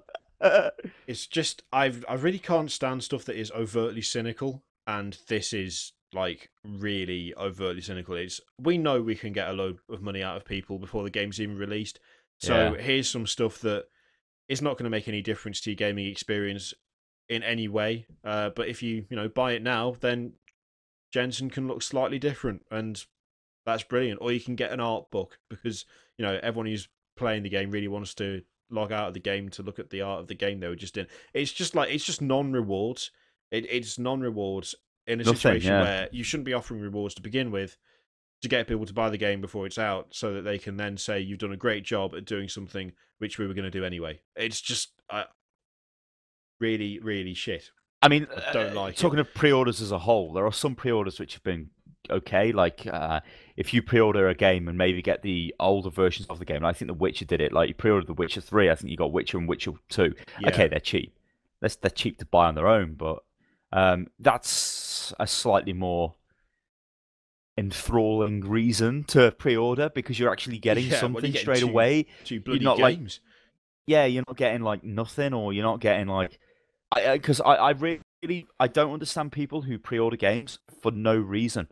Like, oh, Call of Duty's coming out, I'm just going to pre-order it. Like every year I pre-order it at the same time. I mean, there probably is bonuses for Call of Duty pre-orders. You probably get like, oh no, actually I don't think there is. I think it's platform specific crap. Like the PlayStation 4 will get a map that the Xbox One doesn't get, and all of that shit. But yeah, I still firmly believe saying pre-orders are bad completely is not true. I think they're bad 90% of the time. Well, this one is definitely bad. Yeah, there are situations where if you are a die-hard fan of a series, you're going to pre-order the game anyway, so it's fine. Yeah. Like you're just going to buy it. You will just buy the next game because you love that series so much. So if you're going to get something for doing it, then hell, why not? Yeah. Or if you're a cheap arse like me and you can sort of get it for massively cheap if you do it that way, then it's fine. Anyway, moving on. So I'll tell you what, let's move on. Since we've been talking a little bit about Metal Gear Solid 5, I love this story. It's bizarre. Metal It's Gear not really Solid- bizarre. Well, I suppose no, When it's you not. But... play the game. Oh no, I'm thinking of the other thing. The Metal Gear Solid 5 disc only contains the Steam Oh installer. god, that thing. Right, okay. Which is a bit crazy. If you want to play Metal Gear Solid 5 the Phantom Pain on PC, and why wouldn't you, be wary that the old school physical disc option, Christ, may not be as traditional as it seems. As reported by VG247, one customer who's got hold of their disc early has tweeted screenshots of its contents. One 8.78 megabyte Steam installer and nothing else. Now, admittedly, it is only a screenshot, and therefore it's kind of difficult to just outright say, yeah, this is absolutely true. But it wouldn't surprise me. No, if it wouldn't surprise me. You know why they've done it? If it's true, and the reason they've done it is because they don't. It had like a 500 meg download on it when I put it into the PS4. The game did like the 500 meg update. I reckon, right? What they've done is because of production timescales and God knows what, they've had these things produced ages ago, right? And they haven't had the game finished, so they couldn't have put the finished game on the disc, and it would, I suppose, in their eyes, be a bit pointless just putting whatever. Well, say they had the installer, okay, but didn't have all of the files available. So if they only put half the files on, and then you're still going to have to download it anyway. Why not just download it all? That's their reasoning, I reckon. It's like, hey, we've made the game. We printed them off 2 years ago with the installer. It's fine because you can just use Steam to download it. Obviously, they completely failed to realise the fact that people, the reason why people buy the box versions is because they have shit internet connection. I know, this is the thing and they don't want to download 30 gig of the fucking game. It's like it kind of, in a way, I can kind of see the logic. It's like we're going to be delivering patches, we're going to be delivering day one updates, we're going to be delivering DLC and content, all this kind of thing via the internet. So why not just make it so that they download it to begin with? So the guy who's sat at home and it's going to take him literally 7 days to download 28 gig if he leaves his computer on. And the whole reason all he's 7 bought of the those disc is days, because 24 it's hours. the files. Yeah, it's absolutely the worst thing ever. It's like, it's just taking the piss. It's the equivalent of, and I think was it, oh God, there was one company, and I can't remember who it was. Their discs just came with a code. Like it had a disc, but it just had a code that says, don't use the disc, enter the code. I can't remember what ArenaNet. It was Guild Wars 2. Was it Guild Wars 2? It was just codes in the box, yeah. Yeah. I'm sure I've got the... Hang on, keep talking. I'll raid my boxes. I'm sure. I remember laughing at you. I was like... I was sure it was something like that. I've got the box here and it's just got nothing in it. It's like just a nothing. It's just a nothing kind of... There you go. Yeah, there's nothing in the box. Yeah, it is a piece of cardboard and a key code. Enter that, and yeah, that's the lot. Also, for those who've noticed, and I'm sure you have done, I apologise for the shaky noises coming from the dog. She's got the entire house to herself, and she chooses to piss about in here. What can I say? She either likes me, or she's being a pain in the arse. I suspect it's probably the second one. Yeah, she fucking hates you, bloke. She's gonna rip your throat out when she gets a chance. But yeah, the old throat rip. I know there's going to be plenty of people going, oh, well, you're just going to download it anyway. Oh, there's patches, all this kind of thing. But that's not the point. So this is my version of Guild Wars 2, yeah? Guild Wars 2 pre-purchase edition, right? Great. I open it. Purchase. It's even worse than day one edition. Pre-purchase. Oh, I don't care. If you see, that's how it came. There's no disc, and there was just a code. And that's the other thing as well. What's the fucking point? Don't put it in a DVD box. I don't know. It just mind says... you, look at that. I've never noticed that before. Look on the spine of it. It says PC. Doesn't say DVD. It just says PC. Oh yeah, just says PC. The ones with the actual things in say PC DVD. Yeah, and like these cheeky as fuck. What the hell? Yeah, and they've got like Blu-ray on the bottom. Well, you can't really see it, but yeah. So I remember when this came because I was like, I bought us both a copy, didn't I? And I was like, we could have just got the code. Like I waited for this to be delivered. Yeah. And I'm like, there's no disc. But yeah, that was a fun one that did it. But I mean, like, I own the box for it, kind of. It's really weird. Yeah, it's daft, ain't it? Like I've got weird. I will say it is kind of funny, but I think if you're going to provide a DVD box with a DVD in it, put the fucking game on the DVD. I mean, that's also, why people at least some of the game. At least some of it. I mean, give them a fighting chance. At least 20 gig of it. I mean, please. Yeah, give them something. Not just a nothing. Okay, onto your Metal Gear Solid story. Yeah, my one. Which is, if you enter your birthday into Metal Gear Solid and then play it on your birthday, or is it if you enter Snake's birthday as your birthday and play it on that day or something? No, it's just when it's your birthday. I think Yeah, you just you're playing the game when it's your birthday. I think it's just in accordance with your PSN date of birth or whatever the hell goes on. yeah. The game, you get a mission. You get. Ocelot contacts you and he's like, "Snake, you got to get back to the mother base." So I'm You're going like, to "Oh show you. God." I'm going to show you the video. It's Stupid. it's so ridiculous. No, we haven't got any sound, just in case. Oh, okay. But So, well, well, I I'll don't talk know you through it whether then. I don't know whether there's any music or anything on. So I'll tell you what. Yeah, there's like happy birthday music. Yeah, I'll give you a countdown for when the video starts, and you can walk us through. Well, no, because it's a bit slow. Just skip through it. They'll get the idea. Okay, so you get called back to the base. Yeah, you get called back to the base, and there's what appears to be gunshots going off. It's actually like party poppers and shit. And then birthday music starts playing, and then all the main characters and all like the guys that you've been recruiting are all like clapping and saying "Well done, Snake," and they wheel in a birthday cake for you. And then like he's like wandering around great. looking really. That piece of shrapnel in his head is something else. It's so funny. But you know what? Do you know what that's done, bloke? It's destroyed the language center of his brain, so he doesn't understand languages apart from English still. Oh, Flawlessly. okay. So he can understand English, but nothing else. Yeah, he can't There we speak go. Russian anymore. There's the Diamond Dog's birthday cake, and he's like just standing there looking. Well, I suppose as happy as anyone can be with a piece of shrapnel that big stuck in their head. Yeah, and a Miss Nine and a robotic arm. Is that Revolver Ocelot who gives you the cigar? Yeah, that's Ocelot. And then he takes it back to some reason. It's just weird. The whole game's weird. But I'll talk more about the game on Pubcast. But that just made me laugh. I was like, what the hell? That's a very typical Metal Gear Solid sort of stupid Easter egg thing. And of course, that Easter egg was written and directed by Hideo Kojima. Just in case you're wondering. How'd you know that? I heard it somewhere. I can't remember where. Christ! I didn't watch all of that stream you did, but it felt like every time I every looked at mission. It was just like every time. At the start of the game, it must have showed you his name about 30 times, just because fuck you. And then every time you go on a mission, it's like it does it as if it's like a TV episode. Like it rolls the credits at the start, and it'll be like directed by Hideo Kojima, sound written by Hideo Kojima, written by Hideo Kojima. It's like, all right, okay. There's nobody else involved in this game. It's just him. He did everything. So stupid. When you complete the mission, it does it again. Anyway. Yeah. The next thing we've got is Hideo Kojima managed to film some footage of World of Warcraft, the film. Now, I'm not going to show you this because we would get. I'm pretty sure we get assassinated. We wouldn't have a copyright I was strike. trying to tweet the link to it, and Twitter was like, "No, you can't tweet to this content." So yeah, it it just tweets wasn't the Reddit page. It wasn't even letting you.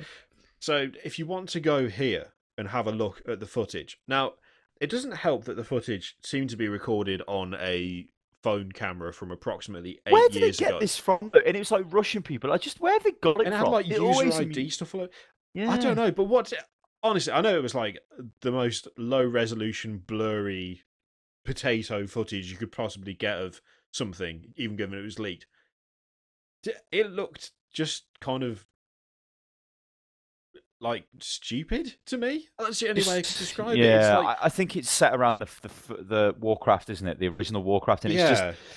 It just looked like, oh, orcs, oh, humans, oh, mage, oh, human army, oh, orc army. There you go. And it was like, it just looked like a generic fantasy film. I think my problem... And it's got to be, hasn't it? Well, yeah, it's going to appeal. I think my problem with it was that, and I know the detail wasn't great, but World of Warcraft, even though it looks dated, it still looks okay because of the style of it. It's a very cartoony style. It doesn't look great, but it's like, you can play it and you won't sit there going, oh, this is the worst thing I've ever seen. It's it's kind of stylized. It's stylized, so it's not aged particularly well, but it doesn't look absolutely dreadful either. And so I'm used to seeing orcs looking how they do in World of Warcraft. So the orcs in the Warcraft film look bizarre to me. They don't. It's almost like they don't look big enough. Well, that and you can't really bring a character like Thrall or any of them into kind of photorealistic territory without it looking strange, because they've never looked like that. Like, they've never looked anything other than, at best, pretty decent CGI. They've never looked kind of like real characters. They've always looked like either World of Warcraft low poly count crap models with a bit of texture work on them, or they've looked okay in the cinematics they've done. But This is like this isn't either of those things. This is directly opposite actual human people without like. Yeah, it looks jarring, like you'd say. Yeah, I mean, you've yeah. got what you look at That's the is you've best got way like to this do. CGI rendered orc. Although they do have makeup on, but I think parts of the orcs are rendered. I forget who Yeah, the actor is, but the face is clearly real with makeup and stuff. I yeah, think yeah. parts of it is obviously fake, because how the hell could he have that kind of body mass going on? And then like you said, you've just got like a human guy who's clearly just got a suit of armor on, and it's like looks a bit Yeah, weird. But I don't know. It is that is official footage. That is not fake. There's no way anyone can fake that. It's it's low just the resolution. trailer, isn't it? It's like the trailer. It's That's like a not. teaser. I think it's like a teaser for a trailer, and it's not very long. It's only like Yeah, 10 seconds in it, or something, 15 seconds long, I or don't think I'm something. It's gonna not. It's rush not out that to long, see is it, it? but No, I don't think I'm going to see it. I don't care. I just don't. I mean, what do you even care about? I mean, it just seems to me that Blizzard have made so much money that you know, Blizzard had Metallica at BlizzCon. It's either the last BlizzCon or the BlizzCon before, and the reason they had them there is because like Metzen and his boys, Morheim and all of them, they wanted Metallica there, bloke. So they got Metallica, and they said it cost them loads of money because Metallica, you have to pay them millions, bloke, to turn up, don't you? it's fucking Metallica. Yeah, and they were like, just to have them there, made the event cost shitloads more, massive loss, blah blah blah. They did it just because, well, they wanted Metallica there, and I think it's because they want a film. Yeah, Honestly, I think that's what it is. It's like, oh, we're so big, yeah. we'll just fucking have a film made because we just want to see what it'd be like. I don't think they even care. I think They're listen, just like, we'll do whatever now. Fuck it. Do what you like, boys. Do you like? It's fine. On the Reddit post that I tweeted out, and I was looking through it, you got people going on about like, oh, I hope they make like 3 films in the series, and then I hope they bring Arthur's back. Is it even going to succeed? No. Realistically, No. is it even going to succeed? No. Who the fuck cares? I mean, only people who play World of Warcraft care. That's not enough.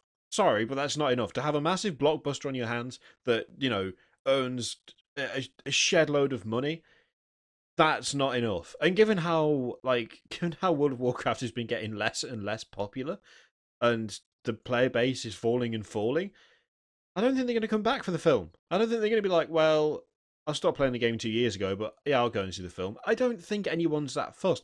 And given how much of a nightmare it's been, and how there've been so many stories about, oh, the Warcraft film's been delayed again, oh, the director's gone, oh, the producer's left, oh, we're going to have to start all over again. I think the director now, though, is the guy who did Moon, and that's quite a good film, that is. But it's very different. I still haven't seen Moon. It's a... Is that hard sci-fi? It's Moon. A British like horror film. Yeah, that kind of sci-fi thing on the moon. And there's just like one guy on the moon base. Then he goes crazy. Thing, I'm probably not going to be watching it. It's not that. It's not horror. It's just like it goes crazy. It's like a kind of weird thriller type. Weird moon thing, space on your own, lost space thing. Yeah, like thinking you're alive when you're really not really alive, although you might be alive, and then so it goes on. It's quite a good Bruce film. Willis was a ghost though, because that's yeah. So that was quite good though. That was in Sixth Sense. Have you seen like that? He is. You can tell he's dead at certain points if you watch the film back over and over again, but you don't know the first time. Like there's a bit where he talks to his wife. He turns up to his anniversary meal, and his wife doesn't talk to him. But you think in the film that's because he's turned up late. But he's not there. He's dead, and she's sitting there like, and he's like saying to her like, oh, and she's just like. But because he's dead. The first time you're like, fuck yeah. Yeah, it's clever. It's really clever. There's quite a few bits. There's quite a few bits in the film like that. If you Google, if you search on YouTube, I think there's like videos that show you like where he's dead, and because he's dead now, you watch the bits, you're like, hey, that's really clever. Like they put that in the film. They never picked up on that. But anyway, I've just Googled like how much money films have made, and you look at Mad Max. It's made at the moment $372 million, and it cost $150 million to make. So Mad Max, I even though thought it would have been more popular. No, it's not. It isn't. But it's because it's Mad Max, isn't it? Like, what's the what's that other stupid car film? What's that car film called? Fast and Furious 35 or whatever it's called. Isn't it? I know that was ridiculous, like that. Yeah, like the Avengers blew everyone away with how much money it made. Because no one thought it'd make anywhere near that much, because it's a fucking Fast and Furious film. Who cares? And then it turned out everyone cared. Really. I'm sure it's something like $1 billion or something it's made. Something crazy. It's something mental like that. Yeah, $1.5 billion it's made. So it's made like a shitload. Like film was fucking Warcraft stupid. film. I doubt it's going to cost 150 million to make the Warcraft film. It's I probably. don't know. I I don't don't know. know Well, if I'll it's do a quick rammed full Google, of but CGI and stuff, and if they've had to switch directors and stuff, it's like delays always cost loads of money, don't they? Well, in oh any industry, yeah, no, delays cost a load of money. it is apparently north of 100 million, so probably around about Mad Max, because Mad Max is full of CGI, ain't it? No, not really. Most of it was Yes. Have shot. you seen the haven't you seen that video which shows you all the additions to Oh well, the like Mad Max CGI? like the lighting and stuff, and the like the storm Yeah, and I stuff. don't mean like yeah, like all of the additional crap that's going on around what's going on, because Oh they're just right, driving yeah, through yeah, like yeah. flat desert, ain't they? But then Yeah, they've put in like fucking chasms and shit around them. Yeah, but the explosions and whatever were mainly done. That's yeah. what made it look so good as well. And I Um, didn't realize this until yesterday. Like I'd heard this, but I thought it was bullshit. I'd read somewhere that all the cars were real, and I was like, nah, they might have made like one car or like made the main cars. they are real. Every No, they are. But every listen, single one of them is real. yes, but not how they show you them in the film. Like in the film, you know when you see like the massive fleet of what's her face's mediocre man's army. Yeah, They're not together. Like they've pasted them in, so they look like they're together. And they there's did. only like a few of them, and they're like, I think it's clever how they do it. because with the behind the scenes things that I watched, there was they had like the unedited, like the non messed with footage where it was where they had some of the cars together. They do have Yeah. quite a lot of them together at some points, but for me it was more like because obviously you can't direct that much stuff all at the same time. It'd be like nearly impossible. no. But they were talking about the war rig, and the war rig is a thing that is real, and they made 3 of them. There are 3 identical war rigs, and all 3 of them were actually built and have like when they're talking about the engines in the film, and it's like oh the Giga Horse has got like 2 V8s and stuff. It actually has that, and it shows them driving around in it, and I'm like, okay. And then you go, oh yeah, and we built all the cars, and there's like multiples of some of them because you might need them for reshoots. And if you've got like the war rig is in the desert there, but you also need to do like character work as well, Yeah, like for the actors, then you need to have one rig over there yeah, and for one them rig to be 100 filming miles it, away. yeah. And I was just like, I mean, that I know CGI is expensive, but I would love to know how expensive is it to build a literal fleet of Mad Max vehicles that all run, all have the engines they say they have, all have got custom bodywork, custom chassis, custom everything. Like even down to the superchargers and stuff. They talk about. I think it's I know. Nux's car or something. You're talking like tens of millions on CGI though. It's still. I think it's a weird situation where it's probably still cheaper to have like those things built, actually have them And built, than have the CGI models that done. just seems crazy to me. That seems mental because I was looking at it, and it's like, surely Well, hang even on, the I don't materials want for all this shit. This ain't a fucking film podcast. No, true. But before I get off this, I've spoke about this before, but there was a video Freddie Wong did where people were like abusing CGI and saying, "Oh, it's really shit and it's overused." CGI's in everything, like in absolutely everything. Yeah. Even films that people claim haven't got CGI in, have got CGI in them, but it's just the way it's done. In the Warcraft film, that is CGI which is going to get dated. That's like Avatar CGI. That's like CGI which is so in your face that Yeah. 10 years down the line when things become much better, you just are like, well, that looks really shit for this day and age. Yeah. It's like if you look at PS1 graphics, okay? These like polygon style early 3D things. There's a reason why you don't see indie devs making loads of games that look like that. Instead, you see them making pixel art games. That's because pixel art games and pixel graphics and 16-bit and 8-bit graphics and all that shit, they transcend the boundaries of time because they are their own style. It's like Warcraft's graphics; it's its own style. It's not this thing which can get massively dated really quick, like a lot of those films do because they look like shit. I mean, also explain this to me. Apparently, Fassbender is the Assassin's Creed man because that's got a film, and I didn't even know this. How did that happen? I don't How know. did Fassbender become? Because he's not like some shit actor. I know He's he's not an like some actual guy actor. they've That's- pulled that's off the the thing. street. He's an actual actor. Does that mean Yeah, that he- film might actually be okay? 'Cause He's that's- an actual actor. He's like, Let's face it, I'm an actual actor. Yes. Let's face it, I at am. this point, Assassin's Creed needs to just become a film series and not a game series because there's enough story per game for one film, but the game has been stretched out to about 40 hours long, so of just butchering endless numbers of guards. So actually, I'm okay. I would see an Assassin's Creed film because it would just be like a kind of almost not period violent film, but you know what I mean. It's like kind of that sort of Renaissance era stabbing people. That would work fine as a film. And Renaissance-era stabbing people would work as fine. I think honestly, I think 2015. I'm the pretty film sure. related Kirioth, yes. Pretty sure Assassin's Creed is going to work better than World of Warcraft as a film. Honestly, it'll work better. World of Warcraft. So the original thing we were talking about was the Warcraft film. Is about half an hour ago. Nobody's going to watch this because, well, fans of the game will watch it. How many people have played the game? I don't know, but are they all going to watch it? The other thing is, you've got to try and market it to the people who don't play the game, the greater public, and the greater public are like, they know Lord of the Rings, don't they, bloke? And then they'd watch this and be like, "What's going on here?" But they're also going to know Warcraft as that nerdy shit that their cousin plays, and that's going to be like, "I'm not watching that." I'm sorry, I know there's going to be people going, "Oh, I play it. It's not nerdy." It's like, yeah, a lot of people play it, but that doesn't change the public perception. Go back out into the real world again, ladies and gentlemen. Like the average man on the street plays Call of Duty and whatever. He'd watch Call of Duty film. Warcraft. He's like, what's all this magic shit about? Get me a point, you can't. It's not going to make any sense to him whatsoever. And much though millions of people have played it, millions more than those millions think that those millions were fucking nerds and that it's like geek shit and they're not interested. Fucking nerds. So yeah. It's like Warhammer 40k. I'd fucking love a 40k film, but no fucker's gonna watch it. No, I'd love it though. No, I'd be there buying multiple tickets. Fucking hell, I've watched it again. How many times have you seen it, girl? How many times? I'd buy all the chairs in 3 rows just so that no one was sat near me to spoil my enjoyment of the film. Buy one for each of your little Space Marines. Sit them all on the edge. You'll kicked out for being potentially dangerous because you're watching a film with a bunch of plastic figures. No, you get kicked out for assault because somebody walks in and sits down on your metal chaplain from 1992 and it kills them as it inserts itself through their anus cavity and comes out their fucking or their anal cavity.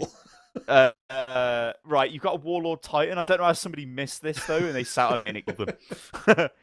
Anyway, moving on. On the subject of films, there's a GTA 5 mod that's added an Imperial Star Destroyer to Los Santos. This is like the shortest section I think we'll ever do on this, but it is stupid. Just look at it. It's fucking ridiculous. I absolutely love the fact that someone made that. That is insane. It's pointless. I don't even know if you can do anything with them. No, I think you can fly around with it. Fly around it. You can't like shoot people with it. You know, I'm gonna let's play this video. Let's have a quick look. Oh, it's one of those terrible YouTubey. Hey, I'm a channel with 1 million subs to just make stupid not call it GTA videos. Have you got? Am I talking all over it? There it is. We haven't got the sound. Just no, in that's case. fine then.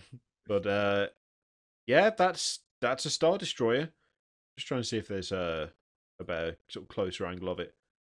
Oh, they've even put the land speeder in from episode 4 even. That's nice. So there's also a little land speeder you can. No, I think that's different. I think the guys like downloaded them as well just to show you for some reason. Just to put them together. Yeah, then he's just driving around in the car for half the video. It's like typical YouTube garbage. But the start, anyway, there's a Star Destroyer flying over Los Santos. Absolutely ridiculous. Absolutely loving his work. God. We also have, Stasis, the point-and-click horror. There's a video on the channel from like a year and a half ago or something. You know, I might stream this, you know. I think it'd be worth it. I remember quite enjoying it when I played it. I only played the Kickstarter demo. When they did their Kickstarter, they released like an alpha gameplay demo thing you could download, and it was a decent game. It was really, really atmospheric. Like they really got the atmosphere down. Christ, what have you just done? Nothing. Moving on. But yeah, that is now out. Judging from what I remember and from the positivity that I listened to myself give from the video because I couldn't remember what I'd said in it because it was so long ago. It was solid. It was solid even as like an alpha gameplay thing. So it could be worth a look. It's an isometric horror game, isn't it? With like puzzles and stuff like that. When I say horror, it's not like it isn't like PT horror or that crazy game I played the other bloody day with the pictures going on mental. It's more like kind of really kind of creepy. Yeah, it's like a typical sci-fi Lost in Space kind of thing, isn't it? It's like, oh god, something's gone bad on this ship. What has happened? Type of thing. Looks good though. If you're in the mood for something that is not as good as Stasis and apparently not near as popular either, then Evolve are doing a free weekend, and they've advertised this by having this chap here, which is Harley from Epic Mealtime, shout at this guy for like 3 minutes which is the entire thing. It's so bad. It is such a bad video. I mean, this Harley... is like YouTube brand again, guys. It's like who? Somebody's sat down and gone, hey, Epic Mealtime is a massive YouTube channel. Let's get Harley on the video because everyone knows who he is, and we'll just have him do his general, like, fucking straight-faced Harley getting angry approach that he does in every single Epic Mealtime video. Yep. And let's have him swear with his little duck quack going off every time he swears. And and they probably paid him inordinate amounts of money for this, and they've got jack shit views, loads of dislikes because the game is arse. But we said it was going to die. We said it was going to die. We said it was dead on arrival. We said that there was no longevity to the game. We said that the way that they're breaking up all the stupid pre-order shit skin and the DLC bonuses and all the pre-order bollocks and all of that was going to kill the game before it even got out of the gate. And funnily enough, it is now crippled. No one fucking plays it. No one cares. And the best they can do is to get Harley from Epic Mealtime to shout at a guy on screen and never to get you to play it for free. And if you did play it for free, you are then not going to buy the fucking game because no one else is going to play it after the free weekend. Evolve has died, and we told you it was dying. And we were right. Nobody's going to play it after the free weekend because that's way too much time to play the game. Yep. If you had a free hour, you'd still be like, I played the game now. It's like us, like we said when we made videos on it, and we were like, right. So all that happens after the first game, the very first game. Fucking hell, this is quite good because the guy playing the monster didn't know what to do. Second game, he's learned. All you do is run around the outskirts of the map because the little guys can't catch you. Eventually, well, the humans might get close to you. But you can still just run away. Yep. Wait until the end of the game. Massive monster. At which point, humans are standing around the objective that the monster needs to destroy, which is like a big boss at the time on the map, and you just wait for the monster, you mow it down, and you win the game. Yep, that's it. It's that's shit. Literally it. It's really shit. Yeah, all this shit about it's a boss battle. Ooh, yeah. It's not really. It's like maybe 20 minutes of running around, hanging around, and then eventually you will get to a boss battle. And I believe either I or Sty has just gone offline. There's been some sort of horrendous crash, some internet issue. I think we're going to call HOTFIX to an end there, largely because it seems to have been taken out of our hands. Thank you very much for watching, and we'll see you next time. Toodaloo.